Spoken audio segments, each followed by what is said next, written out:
வணக்கம். நான் உங்கள் ஜெயா. இன்றைக்கி நம்ம இந்த வீடியோவில் பீரியட்ஸ் ஆஃப் வேர்ல்ட் லிட்ரேச்சரை பற்றி பார்க்கலாம் வாங்க.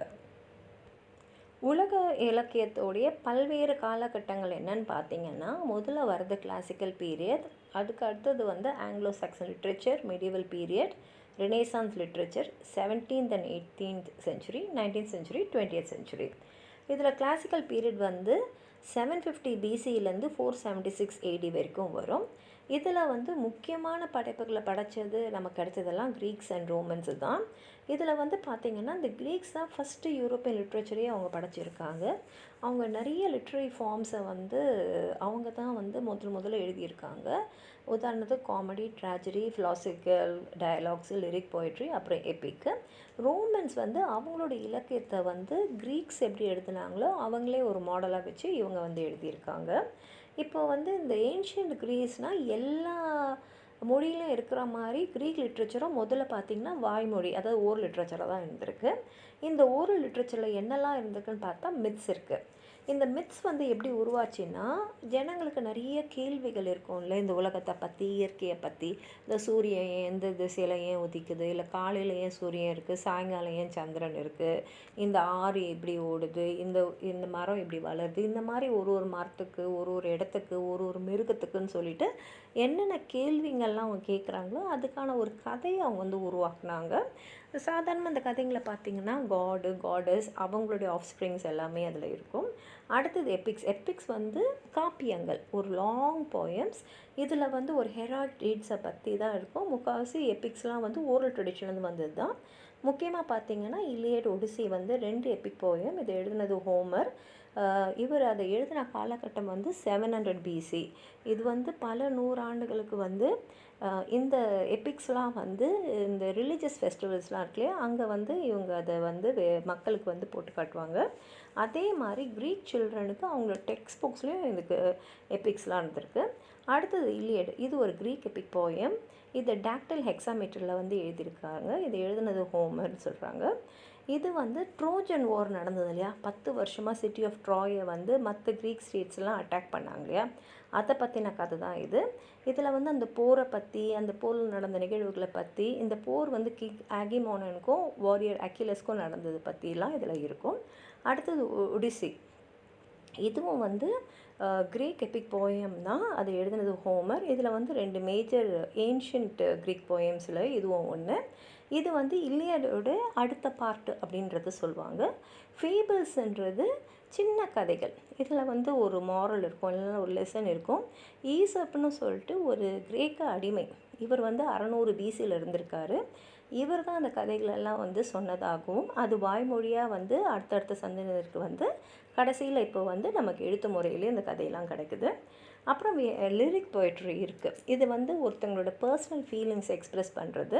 சாப்போ எழுதின லிரிக் போய்ட்ரி ஒரு லயர், இது ஒரு மியூசிக்கல் இன்ஸ்ட்ருமெண்ட், இதோடு சேர்ந்து பாடுறதுக்கு ஏற்ற மாதிரி எழுதியிருக்காங்க. ட்ராமான்னு பார்த்திங்கன்னா அரிஸ்டோஃபென்ஸ் தான் கிரேட்டஸ்ட் காமெடிக் பிளேரைட் அந்த டைமில். அப்புறம் நமக்கு அக்கிலஸ், சோஃபோக்கிள்ஸ், யூரிபிடஸ்லாம் இருக்காங்க. இவங்களாம் ட்ராஜடிஸ் எழுதினாங்க. இவங்க எழுதின ட்ராஜடிஸோட தாக்கம் பின்னாடி எழுத்தாளருக்கு மேலெல்லாம் நிறையா இருந்திருக்கு. அப்புறம் நமக்கு ஈசோப் இருக்கார். இவர் ஒரு க்ரீக் ஃபேபலிஸ்ட்டு, ஸ்டோரி டெல்லர். இவர் நிறைய ஃபேபிள்ஸ் எழுதியிருக்காரு. அதையெல்லாம் இப்போ நம்ம ஈசப்ஸ் ஃபேபிள்ஸ்னு படிச்சுட்டு இருக்கோம். இவரோட கதைங்களை பார்த்திங்கன்னா மிருகங்கள், அப்புறம் உயிரில்லா பொருட்கள்லாம் மனுஷங்களை மாதிரியே பேசும், ப்ராப்ளமை சால்வ் பண்ணும், மனுஷங்களோட குணாதிசயங்களெல்லாம் வெளிப்படுத்துகிற மாதிரி இருக்கும். அப்புறம் சாஃபோ, இவர் ஒரு ஆர்ச்சியக் க்ரீக் போயட். இவருடைய இடம் ஐலாண்ட் ஆஃப் லெஸ்போஸ்.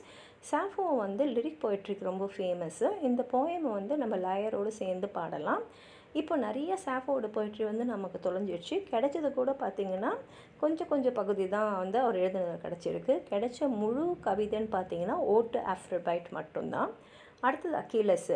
ஆகிமோனனை பற்றி இவர் எப்படி கடவுள் ஒரு குடும்பத்தை தண்டிக்கிறார், ஏன்னா அவங்க நிறைய கொலைகளை பண்ணதுனால கடவுளுக்கே கோவம் அவங்களை தண்டிக்கிற மாதிரி இது இருக்கும். அடுத்தது பெர்ஷியன்ஸு. இதில் ஏத்தினனுடைய வெற்றி சாலமிஸில் இருக்கிறத கொண்டாடும். அடுத்தது ப்ரொமித்தியஸ் பவுண்டு. இது ப்ரொமித்தியஸ்ன்றவரை பற்றி ஒரு கதை. அதை நம்ம அப்புறம் அந்த கதையை தனியாக ஒரு வீடியோ போடுறேன்.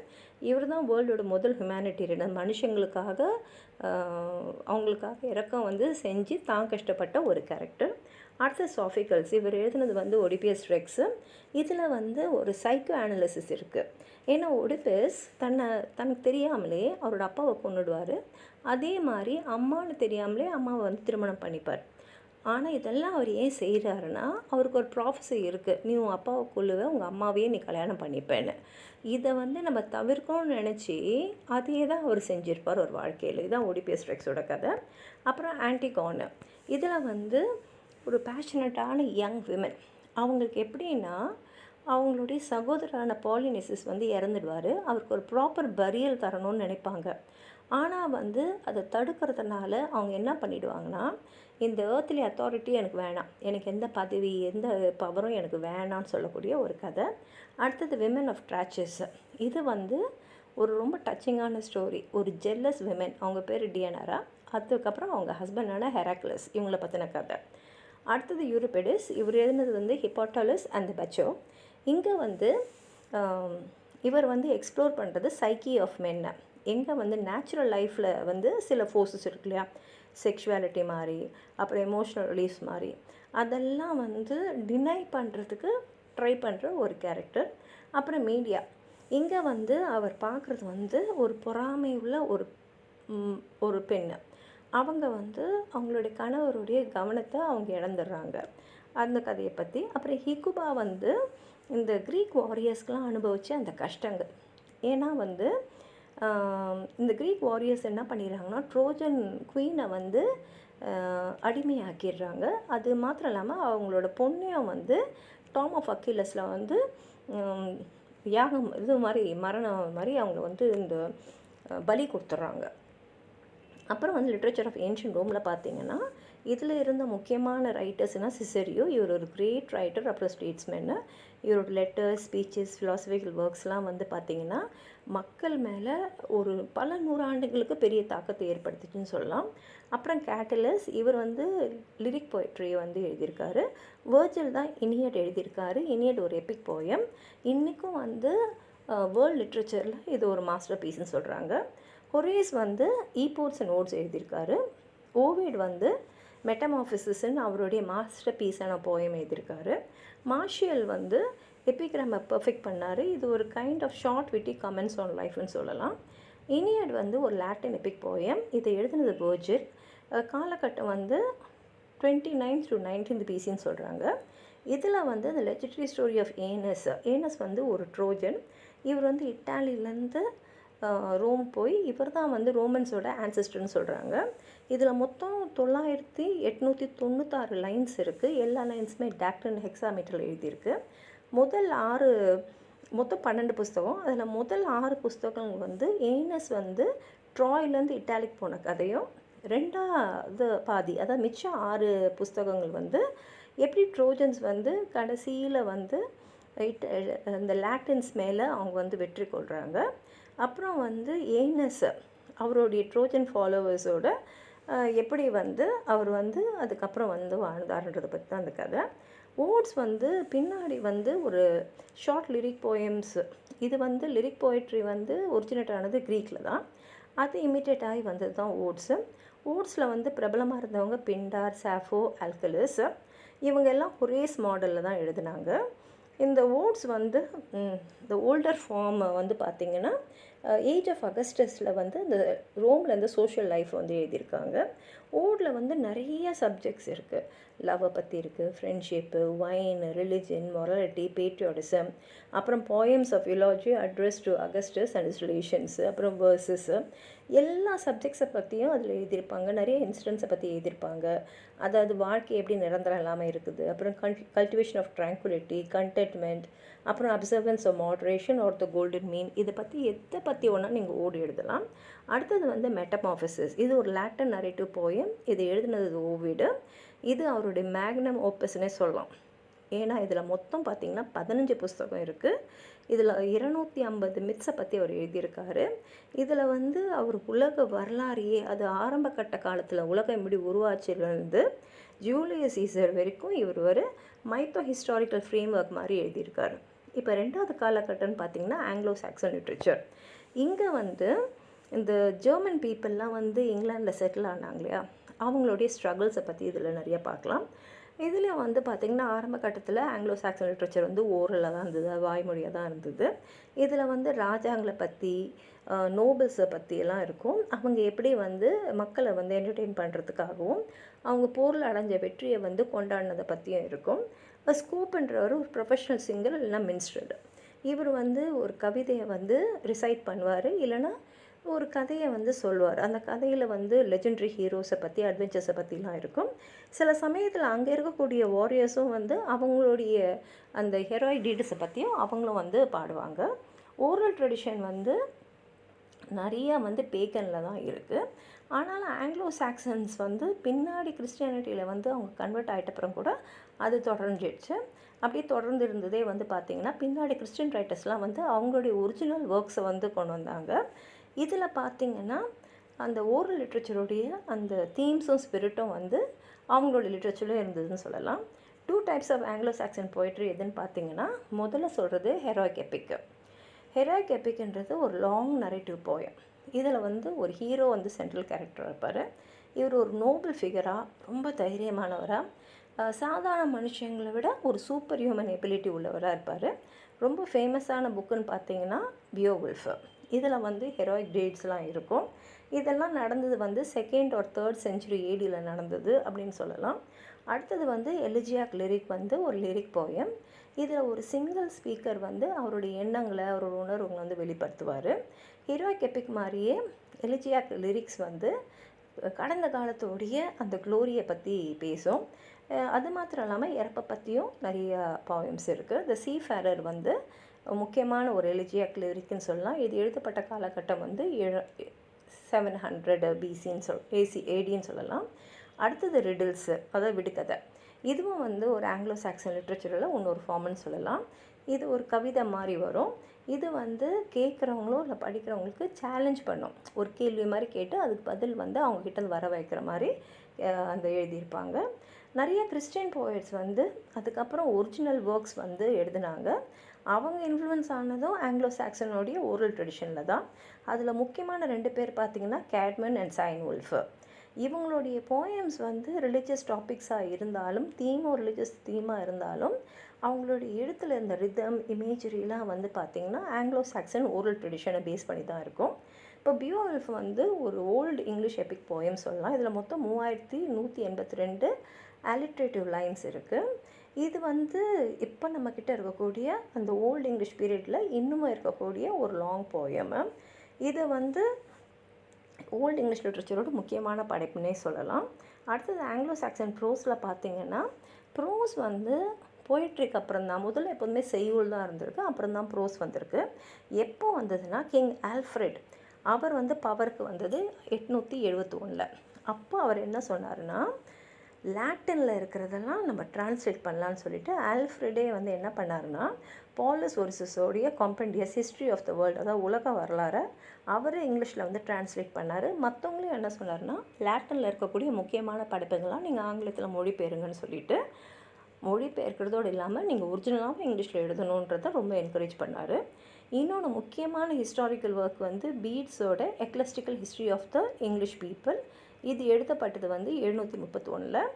இந்த ஒர்க்கும் வந்து லாட்டின்லேருந்து இங்கிலீஷ்க்கு தான் வந்து கிட்டத்தட்ட 900 வந்து டிரான்ஸ்லேட் ஆச்சு அப்படின்றாங்க. அடுத்து வர காலகட்டம் வந்து மிடிவல் பீரியடு. இது வந்து 1000லேருந்து 1500 ADயில் தான் சொல்கிறாங்க. Much of the medieval period வந்து ஒரு லிட்ரேச்சர் தான். இந்த லிட்ரேச்சரில் பார்த்திங்கன்னா songs, romantic tales, epic, lyric poetry, ப்ளேஸ்லாம் இருக்குது. இந்த எரரில் பார்த்திங்கன்னா நிறைய யூரோப்பியன் ரைட்டர்ஸ் அவங்க வந்து லாட்டின் எழுத விட்டு இங்கிலீஷில் எழுத ஆரம்பித்த ஒரு காலகட்டம்னு சொல்லலாம். இது மாத்திரம் இல்லாமல் வேர்ல்டு லிட்ரேச்சரில் மாஸ்டர் பீசஸ் தயாரான காலகட்டமும் இது தான். மிடிவல் பீரியடில் இருந்த ஃபார்ம்ஸ் என்னென்னா பேலட்ஸ் வந்து ஒரு நரேட்டிவ் சாங்ஸு. இது மிடில் ஏஜஸில் ரொம்ப பாப்புலராக இருந்தது. இந்த பேலட்ஸில் பார்த்திங்கன்னா சாதாரண மக்கள்லேருந்து லெஜெண்டரி ஹீரோஸ் பற்றின பாடல்கள்லாம் இருக்குது. இதில் வந்து நிறைய தீம் இருக்குது. Love, envy, bravery, loyalty, revenge எல்லாமே.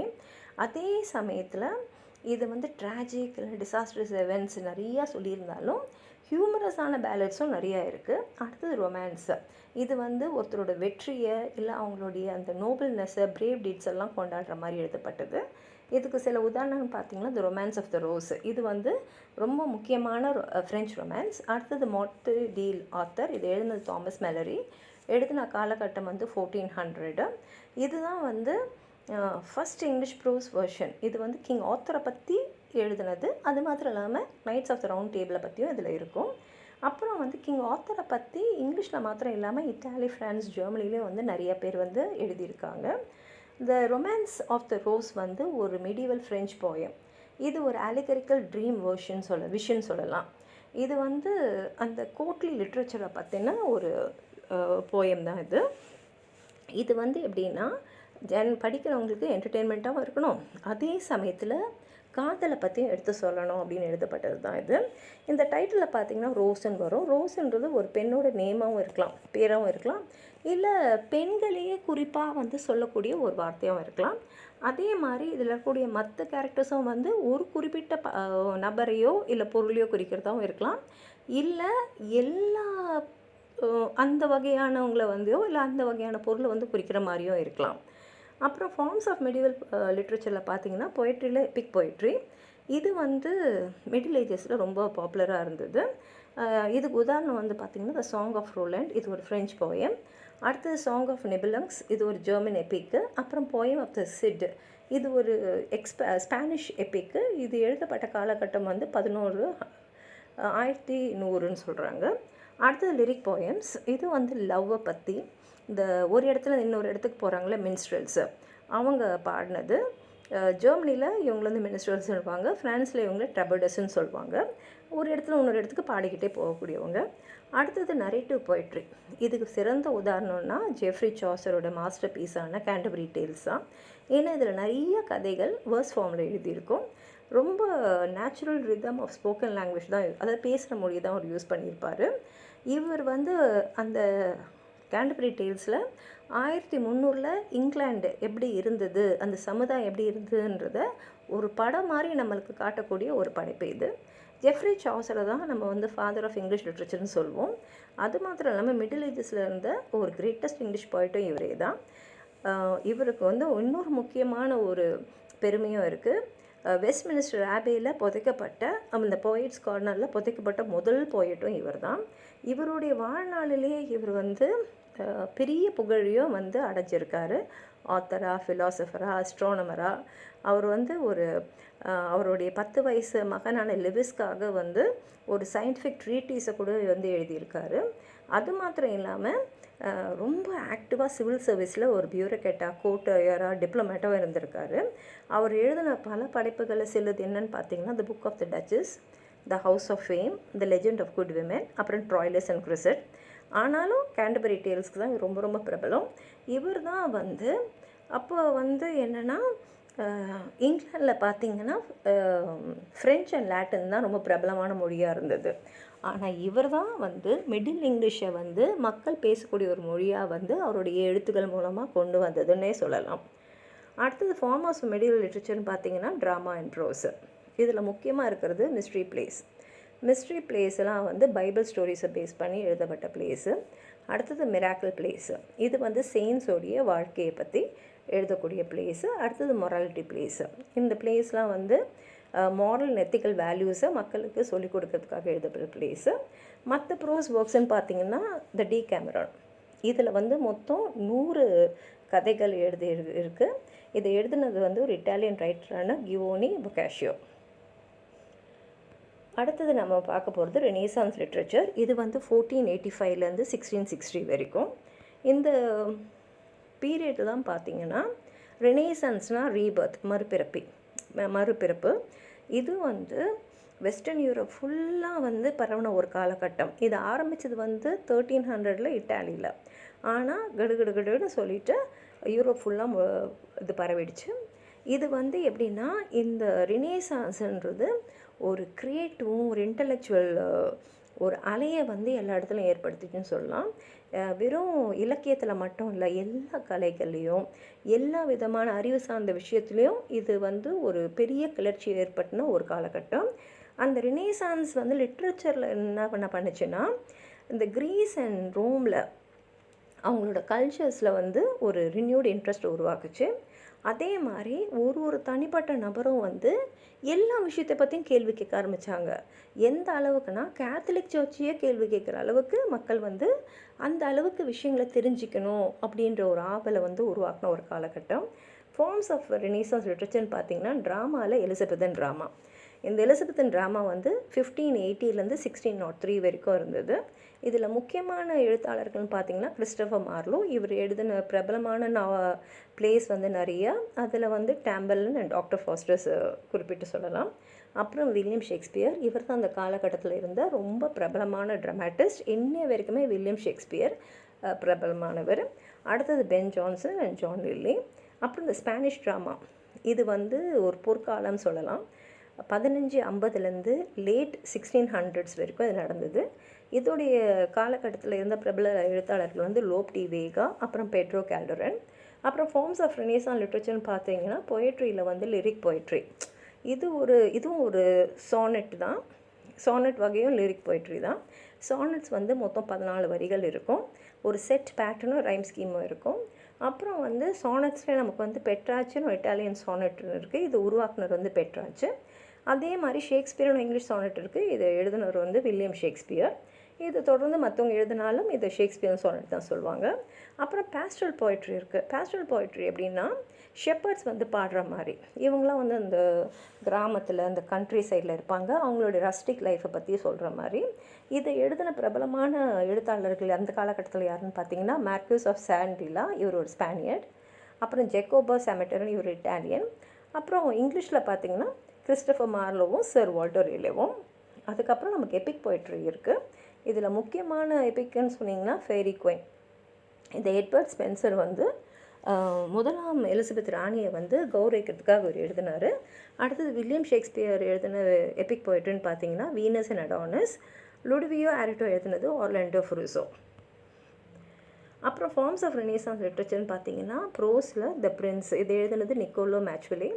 யுத்தோப்பியா எழுதினது sir Thomas More. The freedom of the Christian man எழுதினது மார்ட்டின் லூதர். டான் குவிசிட்டோ எழுதினது Miguel de Cervantes. Personal essay வந்து ஒரு புது லிட்ரரி ஃபார்ம், அது உருவாக்குனவர் வந்து மைக்கேல் டி மாண்டேக். அடுத்தது நம்ம பார்க்க போகிறது 17th and 18th century literature. இது வந்து ஒரு நியூ எம்ஃபசிஸ். என்னென்னா ரீசன், எல்லாமே வந்து ஒரு ரீசனிங்கை வந்து உருவாக்கின ஒரு காலகட்டம் சொல்லலாம். இது வந்து நியோ கிளாசிசம் இல்லை நியூ கிளாசிசம்ன்ற மூமெண்ட் உருவான ஒரு காலகட்டம் இது. இந்த டைமில் பார்த்தீங்கன்னா 1700s லேட்டில் வந்து ரொமான்டிசிசம் வந்து இந்த நியூ கிளாசிசம்க்கு அகெயின்ஸ்டாக டெவலப் ஆன ஒரு ரியாக்ஷன் சொல்லலாம். நியூ கிளாசிசம் வந்து யூரோப்பில் டெவலப் ஆன ஒரு movement 1600s 1700s. New classical writers வந்து கிளாசிக்கல் லிட்ரேச்சர், அதாவது ஏன்ஷியன்ட் கிரீஸ் அண்ட் ரோமை வந்து அவங்க மாடலாக வச்சு எழுதிட்டு இருந்தாங்க. கிளாசிக்கல் ரைட்டிங் மாதிரியே நியூ கிளாசிக்கல் லிட்ரேச்சரும் ஆர்டர்லியாக, ரீசனபிளாக, டிக்னிஃபைடாக இருக்கும். இது வந்து பப்ளிக் பற்றி தான் நிறைய எழுதும். ப்ரைவேட்டோ இல்லைன்னா பர்சனல் ஃபீலிங்ஸ்லாம் இதில் இருக்காது. ரொமான்டிசிசம் டெவலப் ஆனது யூரோப்பில் 1700s. ரொமான்டிக் ரைட்டர்ஸ் வந்து நியூ கிளாசிக்கல் லிட்ரேச்சருக்கு எதிராக இருந்தாங்க. அவங்க வந்து தன்னை பற்றி எக்ஸ்ப்ரெஸ் பண்ணிக்கிட்டாங்க. ஆர்டிஸ்டிக் ஃபார்ம்ஸ் எல்லாம் வந்து நல்லா ஃப்ரீயாக யூஸ் பண்ணாங்க. அது மாத்திரம் இல்லாமல் எமோஷன்ஸ் தான் முக்கியம், ரீசனை விட. எல்லாத்துக்கும் காரணம் காரியம் பார்க்கக்கூடாது, நம்மளுடைய உணர்வுகள் அதுக்கு தான் முக்கியத்துவம் தரணுன்றது தான் இவங்களுடைய எண்ணம். இவங்க வந்து இண்டிவிஜுவல் ஃபீலிங்ஸை பற்றி தான் நிறைய எழுதுவாங்களே தவிர சமுதாயத்தை பற்றி அவ்வளோவா இல்லை. இண்டிவிஜுவல் ரிலேஷன்ஷிப் இயற்கையோடு எப்படி இருக்கும், அது வந்து இயற்கையும் மனிதனும் எப்படி இணைஞ்சிருக்காங்கன்றதான் ரொமான்டிக் ரைட்டர்ஸ் பெரும்பாலும் வந்து அவங்க படைப்பில் வந்து அவங்க எழுதியிருப்பாங்க. அடுத்தது 19th century. இது வந்து ஏஜ் ஆஃப் ரீசன் சொல்லலாம். இது வந்து ஏர்லி 19th century பார்த்திங்கன்னா பிரிட்டிஷ் ரொமான்டிக்ஸ் வந்து William Wordsworth, P B Shelley, Robert Browning. இப்போ மெலோ ட்ராமா வந்து ஒரு ஃபார்ம் ஆஃப் பாப்புலர் ஃபார்மாக இருந்தது. இது வந்து ஆடியன்ஸ்க்கு ஒரு த்ரில்லை கொடுக்கணும், சென்டிமெண்ட் இருக்கணும், ஒரு சென்சேஷனல் ஆக்ஷன் இருக்கணுன்ற மாதிரி எழுதப்பட்டது. லேட் 19th century பார்த்திங்கன்னா ரியலிசம். இது வந்து ஒரு ஆக்சுவல் லைஃப்பை ரெப்ரசன்ட் பண்ணுற மாதிரி எழுதுறது. லெட்டர்ஸில் வந்து கிரேட் லெட்டர் ரைட்டர்ஸ்ன்னு நம்ம சொல்கிறது Charles Dickens, Charles Lamb, Thomas Gray, Robert Stevenson. அடுத்தது இருக்கக்கூடியது நேச்சுரலிஸ்டிக் ட்ராமா. இதில் பார்த்திங்கன்னா கேரக்டர்ஸ்லாம் வந்து இந்த பவர்ஃபுல் ஃபோர்ஸஸ் இருக்கு இல்லையா, within this themselves in the world. இப்போ நமக்குள்ளேயே இருக்கக்கூடிய பவர்ஃபுல் ஃபோர்ஸஸ்க்கு எப்படி நம்ம வந்து விக்டிம்ஸ் ஆகிடுறோம் அப்படின்றத பற்றி தான் நேச்சுரலிஸ்டிக் ட்ராமா. அடுத்து வர்றது வந்து 20th செஞ்சுரி. 20th செஞ்சுரியில் வந்து ஃபிக்ஷன் வந்து இந்த 2 உலகப் போரால் பாதிக்கப்பட்ட அந்த நெகட்டிவ் ஃபீலிங்ஸை தான் நிறையா காமிச்சது. இந்த சமயத்தில் இலக்கியத்தில் நிறையா மாற்றங்கள் இருந்தது. தனிமையை பற்றி, ஐசோலேஷன், லோன்லினஸ், அப்புறம் வந்து கம்யூனிகேஷன், மற்றவங்களோட கம்யூனிகேட் பண்ணுறது, இதெல்லாம் தான் முக்கியமான தீம்ஸாக இருந்தது. இந்த காலகட்டத்தில் இருந்த சேஞ்சஸ்ன்னு பார்த்தீங்கன்னா சிம்பாலிசம், இது வந்து ரியலிசமுக்கு எதிராக இருந்தது. போயட்ஸ் வந்து அவங்களுடைய படைப்பு வந்து பர்சனலாக, எமோஷ்னலாக அந்த மூமெண்ட்டை பற்றி சொல்கிறதா இருக்கணும். அதனால் அவங்க என்ன பண்ணாங்கன்னா காம்ப்ளெக்ஸ் சிம்பிள்ஸ் எல்லாம் அவங்களுடைய மனசில் இருக்கக்கூடிய அந்த உலகத்தை வந்து பிரதிபலிக்கிற மாதிரி எழுத ஆரம்பித்தாங்க. இமேஜிசம் வந்து இன்னும் ப்ரிசைஸராக, ரிதம்ஸ்லாம் இன்னும் ஃப்ரீயாக இருக்கணும்னு எழுதப்பட்டது. ஃப்ரீ வேர்ஸ்ன்றது ஒரு ரெகுலர் மீட்டர்லாம் இல்லாமல், ஒரு ரைமெல்லாம் ரெகுலராக இல்லாமல், அவங்களோட போய்ட்ரியே வந்து இன்ஃபார்மலாக, இவங்க வந்து எப்படின்னா ரீடர்ஸோடு பேசுகிற மாதிரி எழுதுறதுக்கு ஆரம்பித்தது தான் ஃப்ரீ வேர்ஸு. அடுத்தது ட்ராமாவும் நிறைய மாற்றங்களோடையே வந்தது. இப்போ ட்ராமாட்டிஸ்ட்லாம் வந்து ரொம்ப சிம்பாலிக்கலாக வெரைட்டி ஆஃப் ஃபார்ம்ஸோடு எழுத ஆரம்பிச்சிட்டாங்க. இதில் முக்கியமாக பார்த்திங்கன்னா கிளாசிக்காக ட்ராமாஸில் இருக்கலாம், காமெடி, ட்ராஜடி அதுவும் இருந்தது. அதே சமயத்தில் சட்டாயர், மியூசிக்கல்ஸு இதெல்லாம் கூட வர ஆரம்பிச்சிது. டெக்னாலஜியும் ட்ராமாவில் நிறைய வர ஆரம்பிச்சிச்சு. ஏன்னா ரேடியோ, டெலிவிஷன், மூவிஸ்லாம் வந்ததுனால. 20th செஞ்சுரியில் இந்த நான் ஃபிக்ஷன் பார்த்திங்கன்னா பயோகிராஃபி அண்ட் ஆட்டோபயோகிராஃபி. பயோகிராஃபி வந்து மோட்டிவ்ஸ், ஒருத்தர் வந்து என்ன மோட்டிவில், என்ன ஃபீலிங்கில், என்ன வந்து அவங்களுடைய பர்சனுடைய வாழ்க்கையில் நடந்ததுனால இதெல்லாம் பண்ணியிருப்பாங்க அப்படின்றத வெளிக்கொண்டு வரதுக்காக வந்தது தான் பயோகிராஃபி. ஆட்டோபயோகிராஃபிஸ் வந்து அதே தான், ஆனால் அவங்களே அவங்களுடைய அந்த மோட்டிவை பற்றி, ஃபீலிங்கை பற்றி, நடந்த விஷயங்களை பற்றி சொல்கிறதும் ஆட்டோபயோகிராஃபி. அப்புறம் எஸ்ஏஸில் பார்த்திங்கன்னா ஸ்பீச்சஸ். 20th செஞ்சுரியில் வந்து ஸ்பீச்சஸ் வந்து ரொம்ப பிரபலமாக இருந்தது. ஏன்னா டெலிவிஷன், ரேடியோலாம் வந்ததுனால ஸ்பீக்கர்ஸ் வந்து நேரடியாகவே வந்து ஆடியன்ஸ் கையில் பேசினது வந்து நிறைய பதிவுகள் இருக்குது. அடுத்தது லெட்டர்ஸ் வந்து ஆரம்ப கட்ட காலத்துலேருந்தே இருந்த அதே இம்பார்ட்டன்ஸ் இப்போவும் லெட்டர்ஸுக்கு இருக்குது. இப்போவும் வந்து பார்த்திங்கன்னா 20th செஞ்சுரியில் ரைட்டர்ஸ் வந்து science fiction, detective fiction, fantasy நிறைய வகையில் வந்து எக்ஸ்ப்ளோர் பண்ண ஆரம்பிச்சிருக்காங்க. உங்களுக்கும் வந்து இந்த வேர்ல்டு லிட்ரேச்சரை பற்றின பீரியட்ஸை பற்றி தான் சொல்லணும்னு நினச்சிங்கன்னா கீழே இருக்கிற கமெண்ட் பாக்ஸில் எழுதுங்க. இந்த வீடியோ லைக் பண்ணுங்கள், உங்கள் ஃப்ரெண்ட்ஸோடு ஷேர் பண்ணுங்கள். சப்ஸ்கிரைப் பண்ணாதவங்களாம் ப்ளீஸ் சப்ஸ்கிரைப் பண்ணி சப்போர்ட் பண்ணுங்கள். நன்றி.